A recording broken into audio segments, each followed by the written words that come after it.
kalau media mainstream berlomba dengan kecepatan, maka saya rasa media mainstream udah jelas kalah ya. Karena gini, semua orang sekarang sudah punya alat. Saya pun kalau terjadi di depan rumah, saya bisa langsung posting gitu, oh ada tabrakan nih di depan rumah saya, atau ada sebuah peristiwa, entah apalah itu, saya punya alat. Hampir semua orang di Indonesia ini punya alat untuk meliput itu. Jadi kalau misalnya kita bicara peristiwa dengan kecepatan, maka media mainstream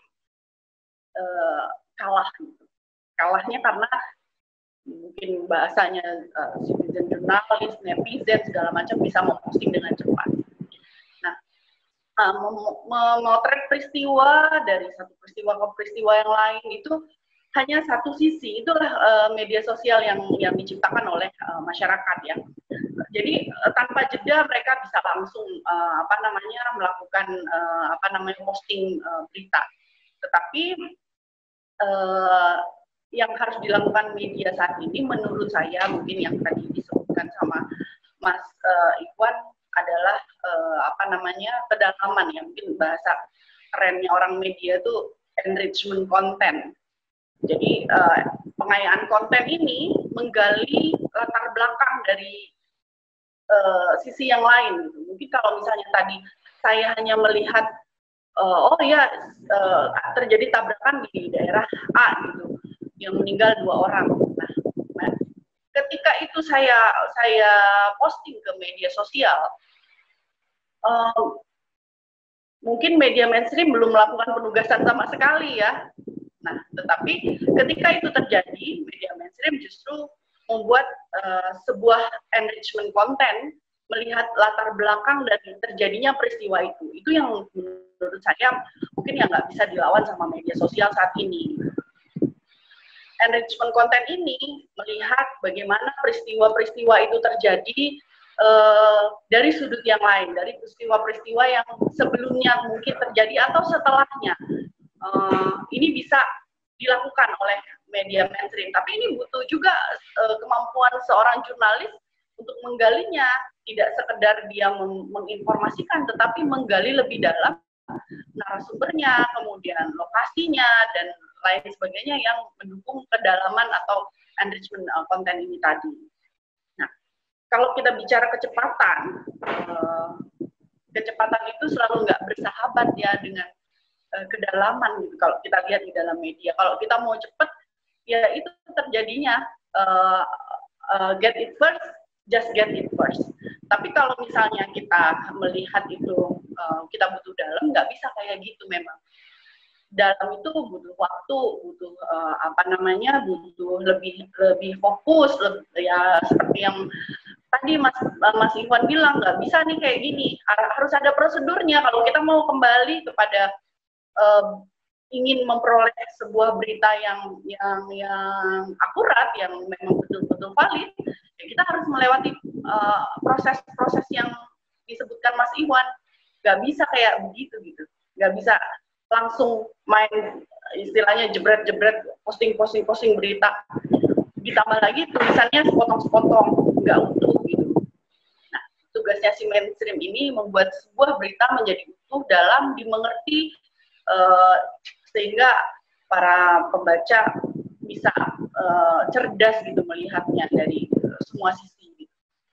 Ya, itu catatan saya. Kemudian di sini ya karena kita lihat media sosial ini membanjiri informasi di internet gitu yang kita lihat. Nah, perlu bagi kita memang untuk kembali lagi melihat, mensosialisasikan, kemudian memberikan pengarahan kepada setidaknya orang-orang di sekitar kita bahwa kalau untuk mencari berita ya memang harus ke mainstream, karena media sosial itu dia tidak punya aturan, tidak punya regulasi, tidak punya kode etik. Saya yakin kalau misalnya kita semua bisa kembali ke eranya membuat berita itu dalam konteks yang sesuai dengan prosedur, dengan teknologi yang sekarang, itu akan lebih keren lagi. Kemudian media sosial itu meskipun bisa memberikan kecepatan informasi kepada kita, secara konten belum dapat dijadikan sebagai berita yang dipercaya ya. Nah, permasalahan literasi. Nah, ini yang masih menjadi sesuatu yang sangat berat bagi kita semua, tugas kita semua untuk kemudian mengajak orang-orang di lingkungan kita mulai aware dengan literasi media. Nah, kebutuhan kita sangat besar terhadap media mainstream karena sekarang sudah begitu banyak berita yang beredar yang tadi pembodohan kata Mas Iwan tadi. Kita sudah terlalu banyak berita ini kita serap, kadang-kadang sepinter-pinternya orang ada keplesetnya juga dengan berita-berita media sosial, apalagi menjelang pemilu kemarin, keluarga, tetangga saling musuh-musuhan, itu sumbernya cuma media sosial tadi yang tidak ada kontrolnya, tidak ada penanggung jawabnya. Nah, ini orang-orang media ini mulai harus melirik nih, bagaimana mengembalikan itu tadi ya ke ranahnya. Apakah memang butuh kompetensi, sertifikasi kompetensi yang betul-betul bisa diandalkan, karena kalau negara lain segala profesi kan sekarang sudah ada kompetensinya gitu, sertifikasi kompetensinya. Ini mulai harus kita pikirkan bersama nih, bagaimana menciptakan atau membentuk wartawan-wartawan yang memang berkompetensi, tidak hanya sekedar secara teknis, tetapi menulis, bagaimana mewawancara dan lain-lain, tapi analisanya juga harus kuat ya. Kemudian tadi disebutkan juga tentang clickbait ya, tentang clickbait ini menurut saya sih jenis hoax ya. Kalau hanya memberikan judul tapi isinya nggak sesuai, ini lambat laun kita juga akan menyadari bahwa berita yang seperti ini hanya untuk pansos ya. Nah, kalau misalnya kita ngelihat media mainstream sekarang ramai sekali mengambil source dari media sosial, kita perlu pertanyakan bagaimana kredibilitas dia. Karena kan kita butuh trust ya, kalau misalnya trust itu tidak terbangun, maka kita nggak bisa pakai media itu lagi untuk dijadikan sebagai sesuatu untuk dijadikan acuan untuk mencari berita yang benar. Kalau saya nggak lebih ke lama-lama orang akan sadar kok dengan clickbait ini bahwa memang hanya untuk menarik, hanya untuk pansos istilah anak muda sekarang ya. Kemudian tadi Mas Iwan juga menyebutkan skeptis, kepo. Nah ini kita sikap kepo-nya ini nggak dalam ranah yang Mas Iwan katakan. Keponya ya kepo-kepo nggak jelas gitu. Yang dicari tahu segala sesuatu yang nggak jelas juga gitu. Skeptisnya wartawan kita juga masih belum bisa memenuhi hasrat informasi yang kita butuhkan gitu, masih di permukaan. Jadi yang tadi saya bilang untuk bisa mendalam tuh belum ada, belum terlihat. Kemudian kalau Mas Iwan tadi bilang ada bisnis baru dari para pemain politik mengenai partai-partainya, saya pikir beberapa waktu yang lalu kita sudah berdiskusi juga mengenai siapa pemilik modal, dia makanya dia akan berkuasa terhadap media, terhadap opini publik, karena dia punya banyak dana untuk membuat opini publik itu terbentuk, bisa jadi dengan opinion leader ya, pakai gaya two step flow, dia peganglah beberapa orang untuk bisa menjadi corongnya dia, kemudian orang-orang itu menulis sehingga dibaca oleh masyarakat, kemudian terbentuklah opini publik yang mengarah kepada dukungan terhadap partai politik tertentu. Saya juga kembali kepada kita masing-masing, bagaimana kita menghadapi media yang memang jelas-jelas dia mempunyai kepentingan politik, tetapi artinya kalau misalnya kita lihat dari sekarang hampir semua TV ownernya adalah bangun partai, saya rasa saya masih melihat di Indonesia itu wajar-wajar saja. Mereka menggunakan media untuk sarana politik mereka, tetapi tetap masih berimbang. Tidak sehari penuh mereka memberikan konten-konten yang menginginkan sebuah dukungan. Ada hal-hal lain, masih ada yang bisa kita tonton di luar kepentingan-kepentingan media, kepentingan politik pemilik media.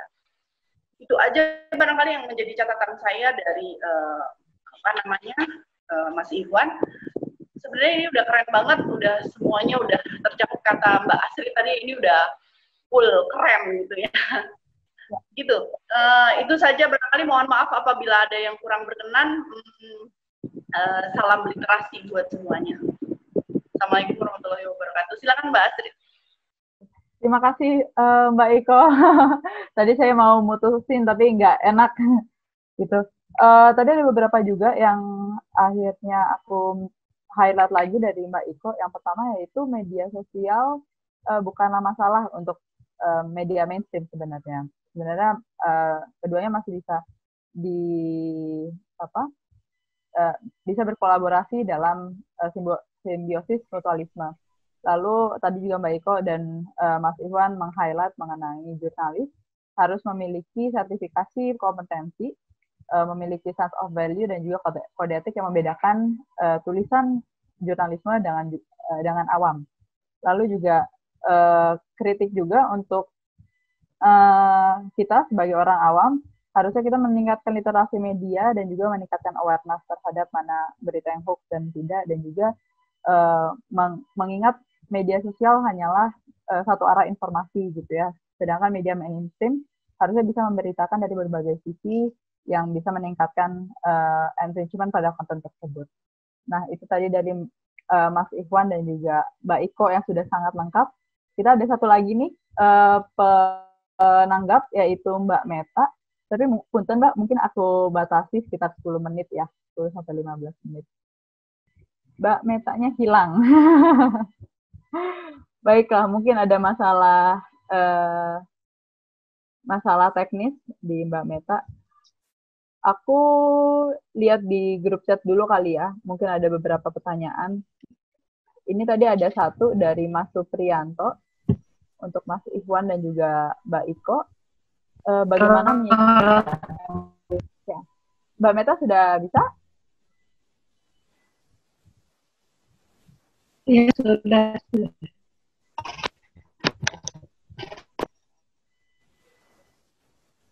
Ya.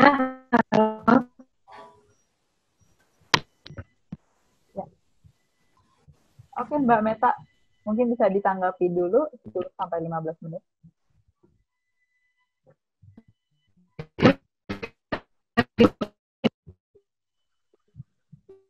Audionya putus-putus ya, itu Mbak Meta.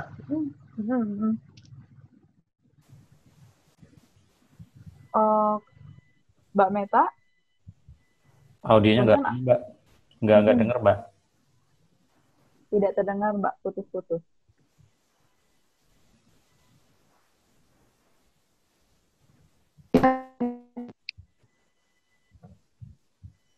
Saran saya mungkin langsung bisa ini sambil nunggu Mbak Meta, kita bisa langsung diskusi aja Mbak. Ya.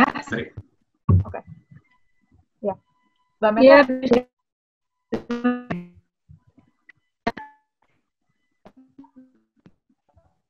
Oke. Kita mungkin bisa menjawab satu pertanyaan dulu ya Mas Ikhwan, sebelum Mbak Meta koneksinya jelas. Ini ada dari Mas Supriyanto. Bagaimana menyikapi berita-berita yang didapatkan dari grup WA sehingga kita tidak terjebak dalam opini berita tersebut dan menyebarkannya ke grup WA lain?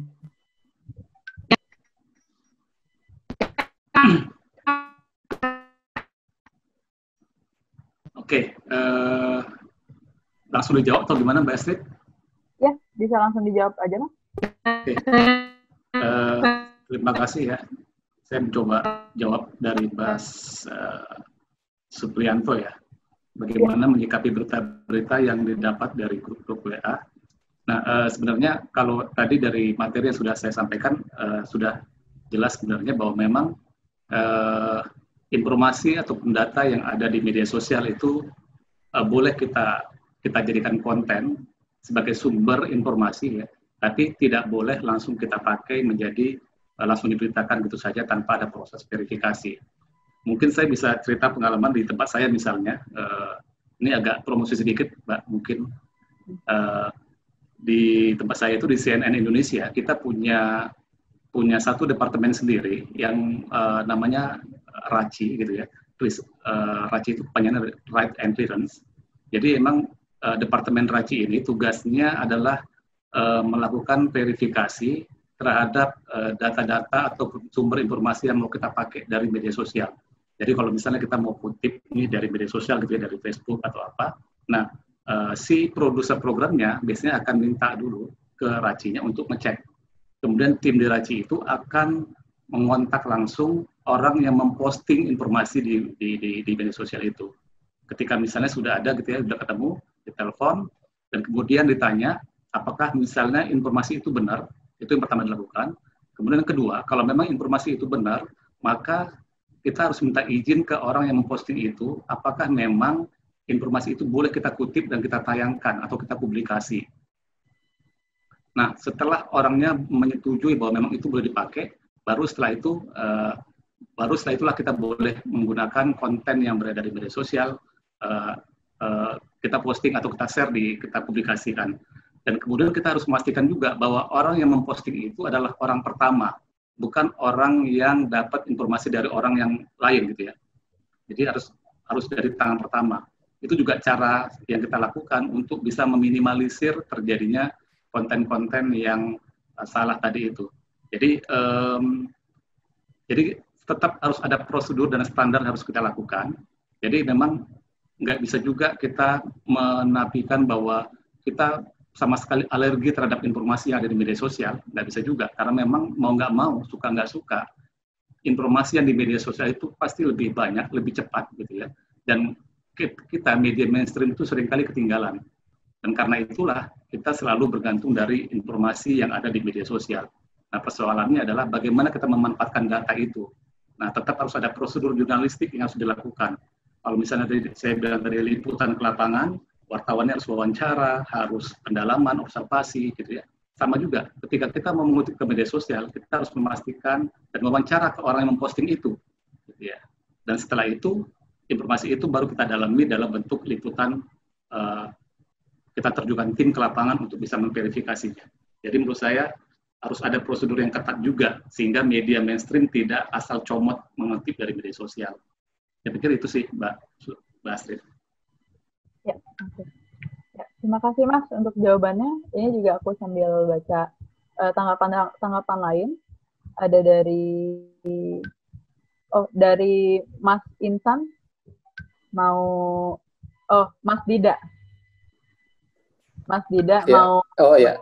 Silakan Mas. Halo. Selamat malam kawan-kawan. Assalamualaikum warahmatullahi wabarakatuh. Waalaikumsalam. Halo Mas Ikhwan. Halo Mas Dida. Saya Dida dari Paramadina. Mungkin kita pernah ketemu ya di Simposium Filsafat tahun lalu. Oh, iya. Iya, Mas. Oh iya. Ya, saya tuh ini aja sih. Tadi saya menyimak dari awal paparan Mas Ikhwan, sangat menarik. Lalu saya sebenarnya sempat dari paparan itu sempat teringat satu bukunya Dominic Strinati tentang popular culture itu ya, tentang budaya populer. Jadi kalau kata Strinati itu budaya populer itu kan basisnya budaya massa. Sedangkan budaya massa itu yang menjadikannya menjadi lebih populer itu kan karena faktor media sosial yang sampai sekarang tuh perannya sangat signifikan ya. Jadi memang era-era sekarang itu era-era yang serba online. Bahkan saya berpikir ya forum-forum ya tadi Mas Ikhwan juga bicara tentang media sosial, terus bagaimana orang ikut meramaikan media sosial melalui YouTube dan sebagainya, lalu televisi dan sebagainya gitu ya. Dan saya kira forum-forum seperti ini itu forum-forum yang sangat penting ya bagi saya, karena saat ini saya kira itu adalah eranya pertarungan narasi gitu ya. Jadi ya kita juga, ya saya pun pribadi ya kalau buka YouTube itu ya lagi-lagi saya dapati itu nggak tahu saya juga kenapa pas buka YouTube tuh ada Taulani TV, lalu Trans Entertainment dan lain sebagainya gitu ya. Dan itu bikin apa ya? Ya kita nggak bisa apa-apa. Nah yang jelas itu ya yang bisa kita lakukan itu adalah semacam membuat narasi-narasi baru gitu ya, narasi-narasi tandingan yang sebenarnya ya memang mungkin nggak populer-populer juga gitu ya, kalah populer dengan model-model seperti itu. Tapi yang jelas itu ya ini eranya pertarungan narasi lah. Terus yang ingin saya itu komentar, tapi ada satu pertanyaan yang ingin saya tanyakan ke Mas Ikhwan ini. Ini Mas, kira-kira sebagai jurnalis dan juga sebagai ya tentunya jurnalis berinteraksi dengan Dewan Pers dan lain sebagainya ya. Itu menyikap tindakan-tindakan konkret yang dilakukan oleh Dewan Pers khususnya, atau mungkin Mas Iwan sendiri sebagai jurnalis itu apa sih untuk untuk mengantisipasi era-era yang seperti sekarang gitu ya, era informasi begitu cepat gitu ya. Orang-orang tuh bisa secara otomatis melalui media sosial dia itu kan jadi dalam tanda petik tuh jurnalis juga gitu ya, sehingga orang itu, masyarakat umum itu terjebak ke dalam semacam ya mungkin ada yang bilang itu simulakra, itu ada yang bilang itu semacam trivialisme gitu ya, sehingga orang itu ketika membaca satu informasi melalui satu media sosial, entah itu WhatsApp dan lain sebagainya, itu sulit membedakan mana yang benar, mana yang salah gitu. Itu aja sih dari saya. Terima kasih atas kesempatannya. Terima kasih Mas Dida untuk tanggapannya. Okay. Sekarang kita ada Mbak Meta. Punten Mbak, sudah bisa?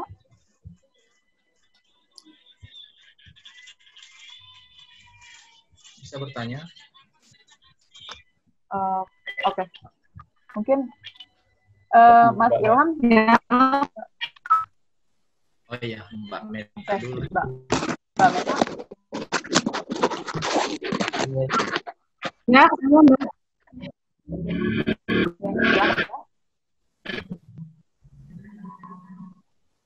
Ini kalau bisa masuk, makanya saya mencatat di chat. Mungkin kalau Mas Ikhwan dari sisi medianya saya lebih khusus ke jurnalis, jadi lebih memandang sisi itu dari nasibnya seperti apa. Ini sebagian saya sudah bacakan Mas. Putus Mbak. Sekarang udah kedengeran belum? Ya, udah clear belum? Belum Mbak, masih putus. Masih putus ya. Ya jadi tapi kalau dilanjutin saya pemodelan dan apa soalnya kan sudah terus dicat misalnya, tapi itu baru sebagian sedikit yang saya tulis. Jadi mungkin pakunya aja, maksudnya kalau hanya jurnalis di mainstream itu nanti depannya saja sedikit akan karena adanya media sosial. Sedangkan di mainstream itu jika tidak harus membuat gebrakan atau mencari inovasi atau memantau media sosial dan mengkritisi forennya gitu. Report di sini saya udah tulis dan sebelum adanya multi platform si sendiri udah terjadi modifikasi dalam dirinya sendiri dengan adanya kerja, dengan adanya kebutuhan ekonomi sebagainya. Jadi terus saya ada di dalam diri si jurnalis ini tersebut jadinya motivator ya. Nah jadi nanti terakhir ke sini otomatis jurnalis independen ini akan pudar baik dari sisi jurnalisme maupun dari sisi medianya. Mbak Meta, punten Mbak, suaranya tidak terdengar. Boleh saya bacain aja ya Mbak ya? Mbak Meta, suaranya putus-putus Mbak, nggak kedengaran dari tadi.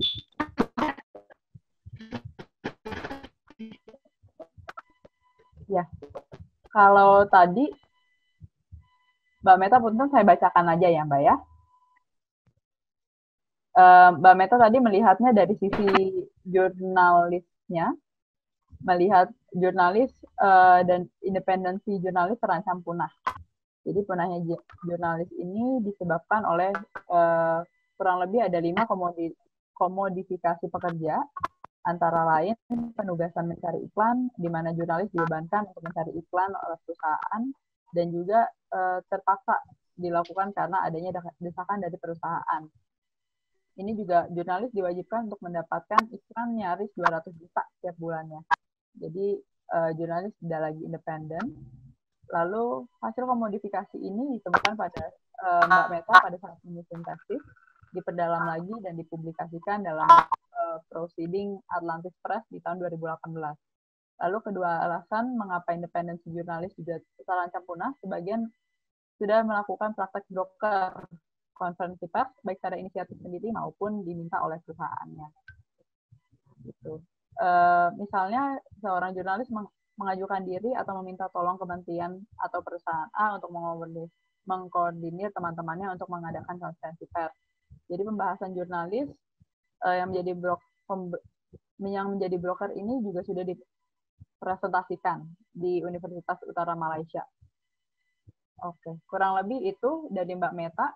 Tadi fokusnya lebih dari sisi jurnalisnya. Oke, mungkin ada penanggap lain. Tadi Mas Ilham ingin bertanya. Boleh. Baik, terima kasih. Assalamualaikum warahmatullahi wabarakatuh. Ya, menarik sekali perbincangan malam ini. Kebetulan saya lagi melihat-lihat di Facebook, betul. Di daerah saya itu ada 2 hal sebenarnya yang terjadi ketika saya bertanya dengan teman-teman yang di jurnalis dan para akademisi yang melihat bahwa bagaimana media sekarang cenderung kita pakai peristiwa COVID ya, bikin gaduh gitu kan, media bikin gaduh, ditambah Facebook jadi provokator gitu kan. Jadi di masyarakat itu, terutama mereka yang akar rumput, yang tidak tersentuh dengan media mainstream, hanya membaca di Facebook, ya itu yang memprovokatori bagaimana BLT dan lain-lain sebagainya. Tidak ada hadir wartawan di situ, yang ada cenderung hanya pesan-pesan yang dibuat menjadi sebuah hal yang bisa berpengaruh gitu. Ya mungkin bisa ditanya ya, mungkin di daerah saya, mungkin di Sulawesi Selatan, apa penyebab terjadinya masalah yang ada sekarang ini? Ya kemungkinan sebagian besar disebabkan oleh provokasi dari media sosial yang terjadi dengan apalagi peristiwa keluarganya, peristiwa apanya, dia mengungkapkan sendiri di Facebook, akhirnya. Nah, datanglah media mainstream yang seperti yang dikatakan tadi, media mainstream juga sekarang ini berat gitu kan. Di satu sisi apakah karena pemerintah juga kelihatannya kebingungan untuk memberitakan mana yang sebaiknya kepada masyarakat, ditambah terus terang ya Mbak, saya berteman dengan beberapa teman yang pemilik media yang dulunya bagus-bagus, media mainstream, sekarang ya apakah pertarungan antara idealisme mereka sendiri dengan harus membayar karyawan yang begitu banyak untuk ya itu menjadi dilema juga. Jadi Mas Ikhwan mungkin bisa menjadi menarik benang merah apa sebenarnya yang terjadi. Sebenarnya saya sangat dengan peristiwa COVID ini, itu media mainstream itu bisa kembali menjadi roh pemberitaan supaya ada pusat berita yang dimiliki oleh masyarakat, tapi ternyata itu tidak mampu didapat momennya oleh wartawan, teman-teman wartawan di media mainstream. Itu yang saya tangkap. Seandainya mereka mungkin bisa kembali menjadi kekuatan yang utama, tapi sekarang mereka dikalahkan oleh medsos. Ya. Oke, itu aja Mas Iwan, itu yang saya dapatkan sebenarnya perjalanan saya keliling-keliling melihat dan saya mendapatkan itu. Makasih. Terima kasih Mas Ilham untuk pertanyaan dan tanggapannya. Mungkin ada Mas Iwan atau Mbak Iko yang ingin menanggapi?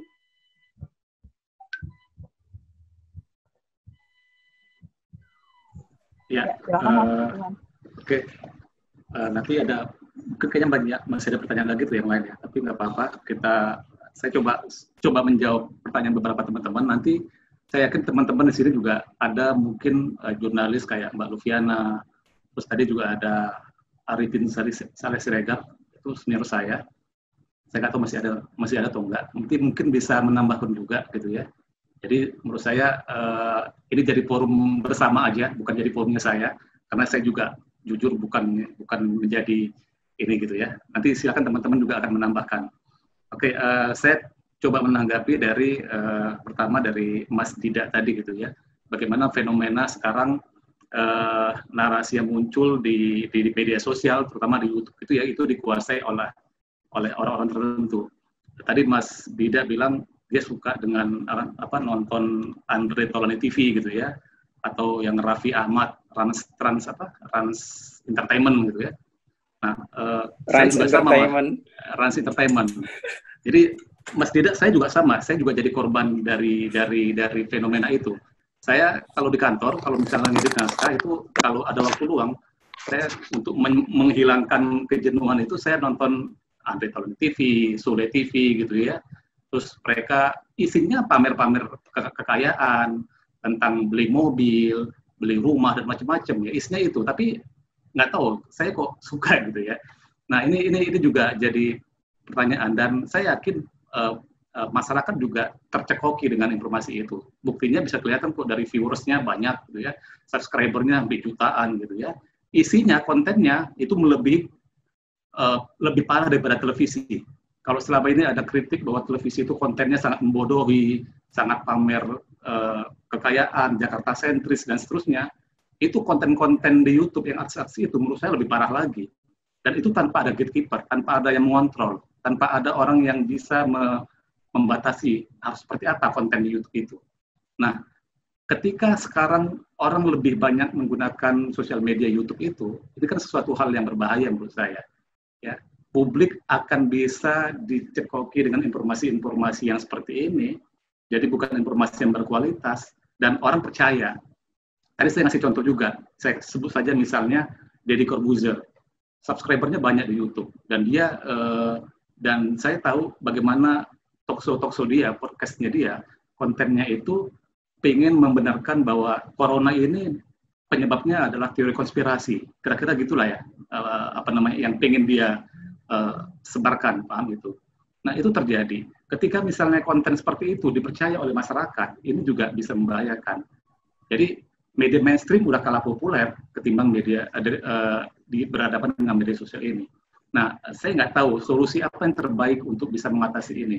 Ketika misalnya regulasi kita sangat lemah, ya, media sosial tidak punya regulasi, kode etik hanya menjangkau media mainstream, tidak menjangkau media sosial, gitu ya. Netflix juga bebas mau nayangin apapun gitu ya. Nah, saya nggak tahu apakah mungkin ke depannya perlu ada regulasi baru untuk bisa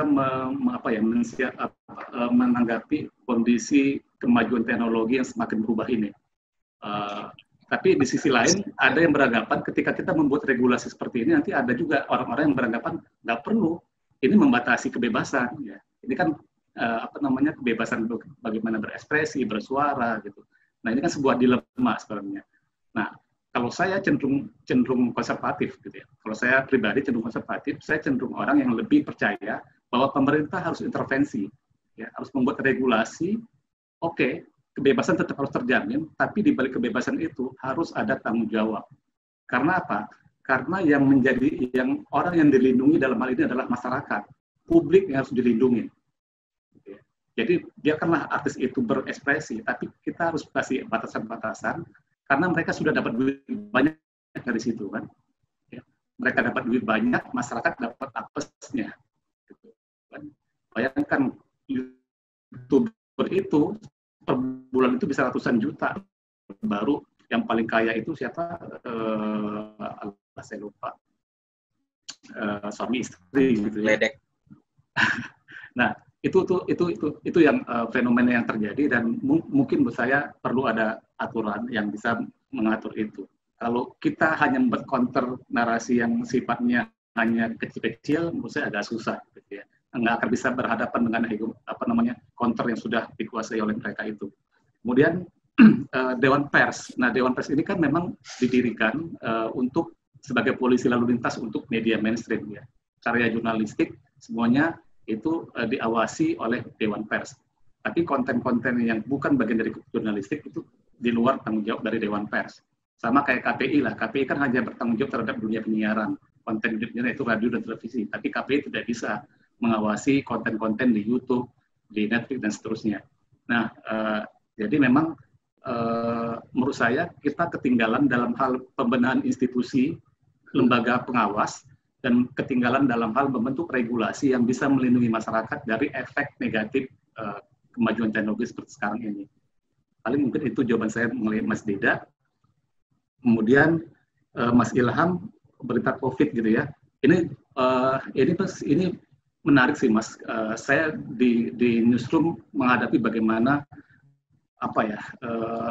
kondisi yang kepanikan yang luar biasa di newsroom. Ketika banyak sekali informasi yang masuk ke kita dan informasi itu simpang siur, gitu ya, kita juga bingung memetakan harus bagaimana, gitu ya. Apalagi ketika kasus ini pertama kali terjadi. Dan ini diperparah oleh manajemen komunikasi pemerintah yang menurut saya juga nggak rapi, gitu ya. Kita bisa lihat data yang dikeluarkan pemerintah itu ternyata juga antara pemerintah pusat dengan pemerintah daerah itu seringkali bertolak belakang, gitu ya. Antara kementerian satu dengan kementerian lain itu juga saling bertolak belakang. Menteri A dan Menteri B itu ngomongnya saling bertentangan dan itu terjadi gitu ya. Jadi di tengah kekacauan seperti itu, media akhirnya juga bingung juga gitu ya. Harus mengambil posisi seperti apa? Harus mengambil posisi di mana gitu ya. Nah, itu yang terjadi sehingga pada akhirnya media butuh waktu juga untuk belajar gitu ya. Nah, di tempat saya ketika dulu mungkin masih asal comot saja berita apapun naik gitu ya. Tapi belakangan kita sudah mulai rem. Belakangan kita sudah mulai melakukan adjustment gitu editorial bahwa berita-berita yang itu adalah berita-berita yang positif gitu ya. Berita-berita yang memang bisa kita anggap memberikan hal-hal yang memberikan motivasi buat masyarakat bahwa corona itu memang ada, tapi kita harus bisa aware dengan protokol kesehatan, bagaimana kita mengutamakan keselamatan kita gitu ya dan seterusnya. Jadi informasi-informasi itu juga kita lakukan. Ini kan sama halnya kayak misalnya kasus terorisme gitu ya. Teman-teman bayangkan misalnya ketika kejadian bom Sarinah. Ketika bom itu terjadi, itu di newsroom itu juga panik. Jadi kepanikan di lapangan itu juga terjadi di newsroom. Karena apa? Karena kita nggak punya informasi yang jelas. Kita nggak punya data yang kuat untuk bisa memberitakan itu. Tapi di sisi lain, kita dituntut untuk memberitakan itu dengan cepat. Pada akhirnya apa? Disitulah terjadi rentan kesalahan-kesalahan. Disitulah rentan terjadinya pelanggaran kode etik. Sehingga pada akhirnya ya banyak kesalahan-kesalahan yang terjadi dan butuh waktu untuk bisa memperbaiki kualitas pemberitaan. Dan itu juga saya pikir terjadi juga di banyak media. Harus bagaimana ya? Memang adjustment-nya harus jelas bahwa memang harus ada pemetaan masalah gitu ya. Nah, kemudian kompetensi wartawannya harus ditingkatkan ya. Di media TV itu permasalahannya adalah wartawan di daerah itu seringkali tidak mendapatkan pelatihan yang baik tentang bagaimana membuat produk jurnalistik dengan baik gitu ya. Tidak mendapatkan uji kompetensi jurnalistik misalnya, mereka tidak mendapatkan pendidikan jurnalistik yang baik sehingga pada akhirnya konten-konten yang diberitakan ya konten yang sangat-sangat kurang berkualitas, kira-kira gitu. Saya pikir itu Mbak Astrid, mungkin dari teman-teman yang lain, Mbak Lufiana, ada Pak Arifin, mungkin bisa menambahkan, Bu Astana juga. Silakan. Ini dari Pak Laurentius Reresi, ingin menanggapi, silakan Pak. Baik, terima kasih Mas Ikhwan, Mbak Astrid. Saya di Sorong, Papua Barat. Jadi saya wartawan, salah satu wartawan yang sudah cukup lama, dari tahun 98, bekerja di Papua, Papua Barat, mencari data dan menghimpun data, serta memberitakan informasi. Nah, di Papua Barat ini, kami masih berpegang teguh pada kode etik jurnalistik. Artinya, bekal yang kami pegang, atau kunci pegangan dari kami adalah kode etik jurnalistik. Nah, jika itu lepas, maka berita-berita yang kami muat tidak dipercaya oleh masyarakat. Kemudian tadi yang disampaikan oleh Mas Iwan soal media sosial, artinya di media sosial yang tadi dibedakan tidak ada kode etik jurnalistik yang mereka punya. Nah, di media mainstream ini kita punya kode etik jurnalistik ini. Sehingga pembaca lebih yakin dan percaya pada wartawan yang memberitakan atau menyampaikan informasi secara faktual dan objektif. Nah, saran saya, jika ada pemberitaan yang memang lebih banyak mengambil dari media sosial, maka sang jurnalis di lapangan, sang wartawan yang ada di lapangan itu patut diberi arahan sebelum ke lapangan. Karena seringkali wartawan hanya duduk di tempat atau misalnya di hotel lalu mengambil informasi. Contoh, banyak informasi yang mereka kirim ke kami di redaksi. Kebetulan saya pimpinan redaksi salah satu media online di Papua Barat. Media saya monitorpapua.com. Nah, anak buah saya di Jayapura, di Papua, menulis berita. Benar bahwa apa yang dia sampaikan ke kami adalah tulisan yang benar, tapi saya meminta data yang lebih faktual lagi, sehingga dia harus turun lapangan dan membuktikan bahwa wartawan itu ada di lapangan. Nah, tadi penilaian dari teman-teman, tadi dari Mbak siapa? Saya lupa tadi yang kedua setelah Mas Iwan tadi, Ibu Mbak Iko. Iya. Mbak Iko, ya. Artinya beliau juga meragukan tugas jurnalis lapangan, tapi yang penting bagi kami adalah bagaimana mempercayai sang wartawan di lapangan ini. Kalau memang pimpinan redaksi mempercayai wartawan, maka data yang dia kirim harus benar dan valid. Jika itu ambil dari media sosial, kami tidak membenarkan berita itu dimuat. Kecuali di lapangan, kami kenal sumbernya. Nah, itu yang kami lakukan di Papua. Nah, salah satu contoh teman-teman di Jakarta baru-baru memuat, ada 27 media yang memuat tentang informasi internet di Papua ditutup ya. Nah, kami di Papua tidak munculkan berita itu, karena kami belum dapat data yang faktual atau yang objektif. Sehingga saya melihat 27 media Papua tidak muat berita itu. Nah, itu saja saran saya. Jadi saya mengusulkan kepada Mas Iwan, memang ada kecemasan dari teman-teman tadi bahwa nanti jurnalis ini akan pudar atau bagaimana, tapi saya minta kepada Mas Iwan, bisakah membuat semacam survei media, entah media Jakarta atau media di Papua, apakah teman-teman pimpinan redaksi ini mematuhi kode etik atau tidak, kode etik jurnalis. Jika tidak, berarti mereka hanya mengutip dari media sosial. Itu saja. Terima kasih dan selamat berdiskusi. Wah, terima kasih Pak Lolius. Terima kasih Pak, menarik sekali tadi dari sisi yang diberitakan oleh media lainnya, malah di Papua sendiri sangat selektif memilih berita-berita ya Pak ya. Mungkin ada yang bisa menanggapi, Mbak Ika? Mas Rit. Oh, ya. Aku sedikit mau bertanya sama Pak Laurentius. Sebentar, sedikit aja. Oh, iya, silakan. Pak Laurentius, Bapak menghidupi media Bapak dari mana? Apa ada afiliasi dengan pemerintah atau gimana? Tidak, saya independen. independen karena saya membuat media sendiri. Artinya dulu saya kerja di media tabloid Kontras Jakarta sebagai biro di Papua Barat.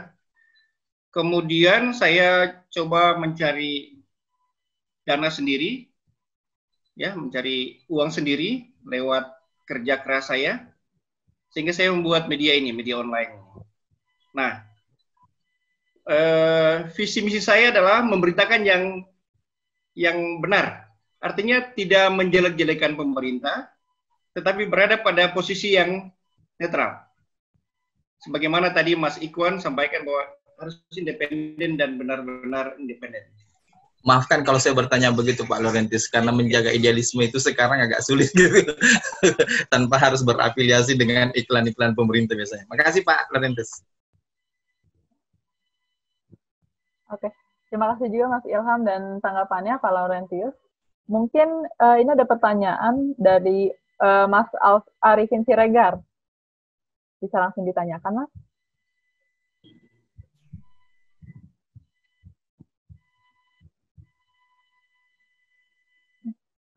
Arifin Harahap.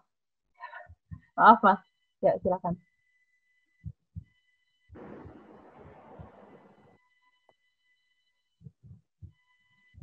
Mas Arifin?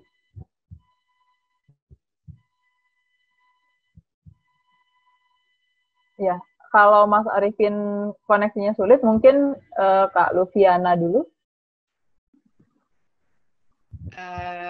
Halo. Halo, selamat Halo malam. Ikhwan dan teman-teman semua, ada Mbak Ika, Idris juga. Halo Mbak Lufi. Dan teman-teman. Mbak Ika nanti harus ngomong ya. Kenapa? Bu Ika nanti harus ngomong, Bu Ika. Oh iya, wajib. Ya Mbak Ika nih. Saya agak terlambat masuk karena tadi ikut diskusinya Pak Malik di line yang lain, terus saya kemudian masuk.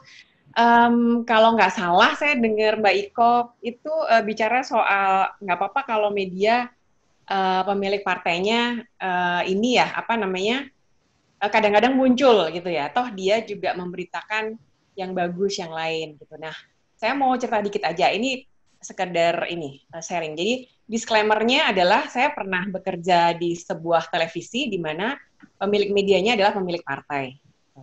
Yang kedua adalah saya dan kawan-kawan yang mengadvokasi soal independensi pernah menggugat ini ke pengadilan bersama-sama gitu ya.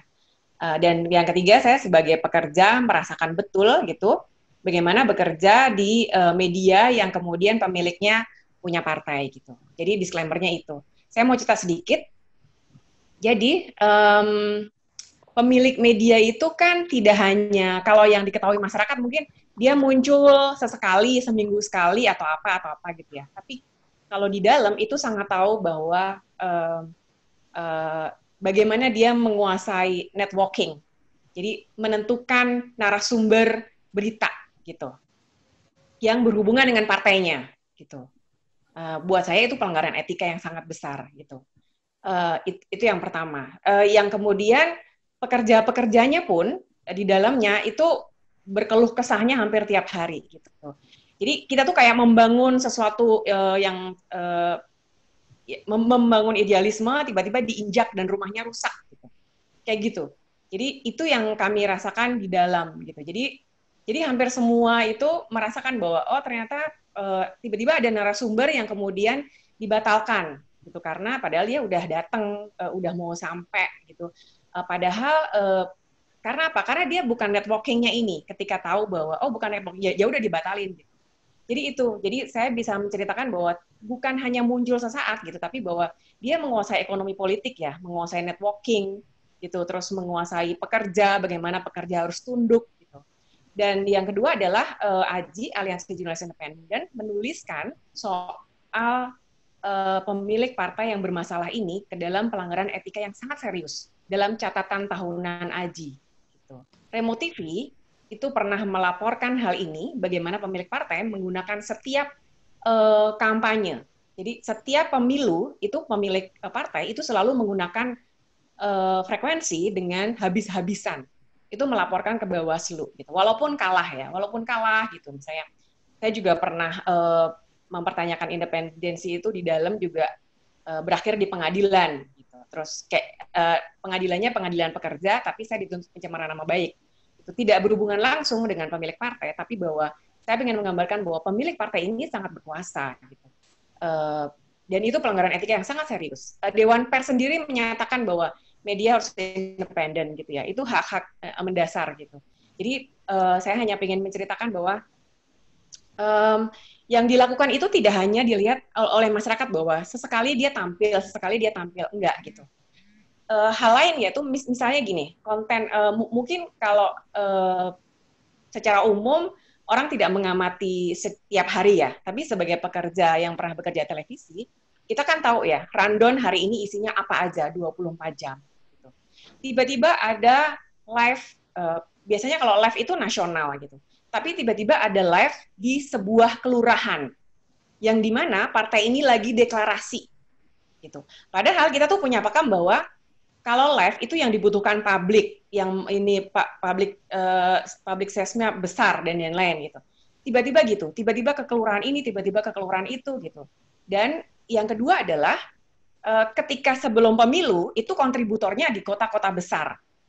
Ada biro, ada kontributor di kota besar, tapi ketika pemilu itu mencari kontributor sampai di tingkat kelurahan. Kenapa? Karena pingin membuka jalan gitu untuk pemberitaan partai ini pemiliknya gitu. Jadi tidak hanya sekali yang tampil gitu, tapi bahwa kalau teman-teman menghitung, cukup menghitung, remotifnya menghitung ya, berapa kali tampil, berapa ini, itu sangat luar biasa pelanggaran etikanya. Itu yang pertama.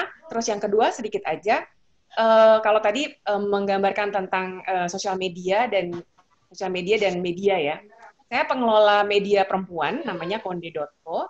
Jadi menurut penelitian yang dilakukan oleh Ayu ini peneliti di pusat Paramadina, Ayu memaparkan sebuah penelitian bahwa bagaimana media sosial itu berpengaruh terhadap media perempuan. Jadi dia menyebut di situ Magdalene.co dan Konde.co. Jadi ini dua media alternatif yang nggak punya duit gitu, duitnya juga dari crowdfunding, dana hibah gitu. Tapi bagaimana dua media atau saya cerita Konde aja ya, Konde.co menggunakan sosial media itu untuk berkampanye, gitu. Jadi kalau media mainstream itu apa yang tadi diceritakan ya, misalnya Iwan udah cerita sangat panjang lah bagaimana sosial media dan media, terus ada hoax dan lain-lain gitu. Tapi bahwa media alternatif itu menggunakan sosial media itu untuk melakukan kampanye, karena kita nggak punya sarana lain untuk berkampanye, uang nggak ada. Gitu untuk beriklan di mana gitu. Terus tidak sebanyak misalnya .com mainstream yang kemudian kliknya banyak gitu, karena ini media feminisme, terus apa yang minoritas, ngomongin soal LGBT, ngomongin soal agama minoritas yang orang tuh mungkin kurang tertarik gitu ya. Itu sih Astrid, gitu aja. Jadi itu pengaruhnya. Terima kasih, selamat malam. Selamat malam, Mbak. Menarik banget. Kita semakin kaya dengan sharing-sharing tadi dari Pak Laurentio, sekarang dari Mbak Luciana, dengan pengalamannya juga di media yang dipegang oleh partai. Mungkin dari Mas Arifin Harahap, mau menanggapi lagi, Mas?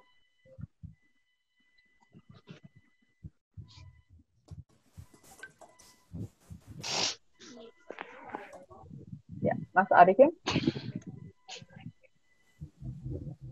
Oke. Ini ke depannya Mbak Luciana bisa ngisi juga kali ya, Mbak ya? Tentang gender dan juga pengaruhnya di media. Nah, langsung ditopong aja. Langsung tanggal kalau Mbak Lucy. Nah, ayo. Jadi gini, aku tuh sampai sama Iwan, sampai sama Mbak Ika itu ketemu di beberapa diskusi media, karena saat ini saya tuh lagi nyusun laporan internasional untuk konvensi perempuan. Jadi Indonesia kan salah satu bagian dari anggota PBB, terus di mana ada konvensi internasional Beijing, sama konvensi CEDAW, anti diskriminasi terhadap perempuan. Jadi saya yang menuliskan soal kondisi perempuan dan media di Indonesia gitu. Jadi makanya saya ikut banyak forum media yang penting-penting seperti ini, karena saya ingin dapat data, catatan dari teman-teman itu sangat berharga. Gitu Astrid, terima kasih. Nanti kapan-kapan ya. Ya, boleh nih Mbak Lutfiana nanti ngisi media dan gender feminisme kayaknya belum ada nih. Belum ada, ya. Iya, terima kasih. Nanti kapan ini aja. Saya senang kalau bisa ini share ya. Ya, Mbak. Ya, oke. Terima kasih. Oke, terima kasih Mbak. Oke, mungkin Mbak Ika mau menanggapi juga. Oke, baik. Jadi, bentar ya.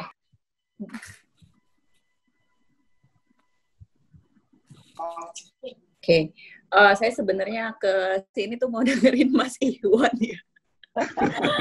Aduh, Mas Iwan nih jurnalis senior, di Aji juga senior. Jadi saya sebenarnya kesini mau mendengarkan dan memang agak telat karena tadi juga sama kayak Mbak Lufi kita hadir di webinar yang lain ya. Apa yang mohon maaf saya nggak ikut dari awal ya, tapi sempat dilihat sedikit slide-nya gitu ya. Sebenarnya 2017 itu saya pernah nulis di Pikiran Rakyat waktu itu. Karena saya coba ke media-media yang lain, nampaknya kurang cocok. Kalau kita nulis tentang ngeritik media, di media itu kayaknya kurang cocok. tapi sama Pikiran Rakyat waktu itu diangkat. Cuma saya kalau kita lihat sekarang memang banyak yang bilang gitu ya bahwa dengan adanya internet, media sosial gitu, kita masih perlu nggak sih jurnalisme ini gitu ya. Jadi banyak yang ngapain toh kita bisa akses informasi di media sosial, di WhatsApp gitu ya. Kadang-kadang memang banyak jurnalis dadakan gitu ya. Nah, tapi saya saya ingat sekali, saya suka sekali dengan buku The Element of Journalism karya Kovac dan Rosenstiel. Ini kayaknya kalau mahasiswa jurnalistik bacaan wajib, tapi saya menyarankan untuk baca yang edisi terakhir. Jadi bukunya itu memang karena kayak bacaan wajib gitu ya. Jadi ini direvisi terus gitu. Yang terakhir saya baca memang itu tahun 2014. Mereka bilang bahwa sebenarnya dengan keberadaan internet, dengan keberadaan media sosial, ini tidak menjatuhkan jurnalisme. Tapi jurnalisme itu diangkat ke tempat yang lebih tinggi statusnya gitu ya. Kalau dulu jurnalis ini mencari data gitu ya, cari informasi, sekarang tuh sebenarnya sudah banyak. Jadi mereka diangkat ke tempat yang lebih tinggi itu sebagai apa? Sebagai verifikator informasi. Kenapa? Karena jurnalisme lah yang sebenarnya memiliki sistem ini gitu ya. Warga kita kan kalau verifikasi informasi kita paling kalau jurnalisme ini udah dari dulu, dari sejak awal dia berdiri, sudah mereka mencari bentuknya sendiri. Sehingga sebenarnya tempatnya jurnalisme sekarang itu adalah melakukan verifikasi. Jadi kalau dia dulu bilang disiplin verifikasi, kalau sekarang dia bilang ini harusnya tugasnya kan data, informasi itu udah dari mana-mana. Nah, tugas jurnalisme ini adalah memverifikasi. Tugas yang kedua sebenarnya membantu warga gitu ya, untuk memaknai mana informasi yang penting dan mana yang nggak penting gitu ya. Sekarang ini kan tadi di slide-nya Mas Ikhwan tulis mengenai clickbait gitu ya. Karena memang media juga rame-rame pengen diklik gitu ya. Semakin banyak kliknya, semakin banyak hitsnya, mungkin lebih bagus dia jualan gitu. Tapi sebenarnya tugas jurnalisme adalah memberikan penekanan gitu ya, priming, mana informasi yang harus penting untuk kita ketahui gitu. Di antara semua informasi ada informasi hiburan, ada informasi artis YouTube kontroversial gitu ya, berantem. Tapi mana informasi yang berpengaruh kepada hajat hidup orang banyak. Nah, ada juga tadi Mas Ikhwan juga ada di slide-nya gitu. Sekarang kan banyak kalau apa fakta itu ada fakta peristiwa, ada fakta ucapan gitu ya. Nah, kita kan kalau menurut saya orang-orang kan udah ada yang ngomong kita udah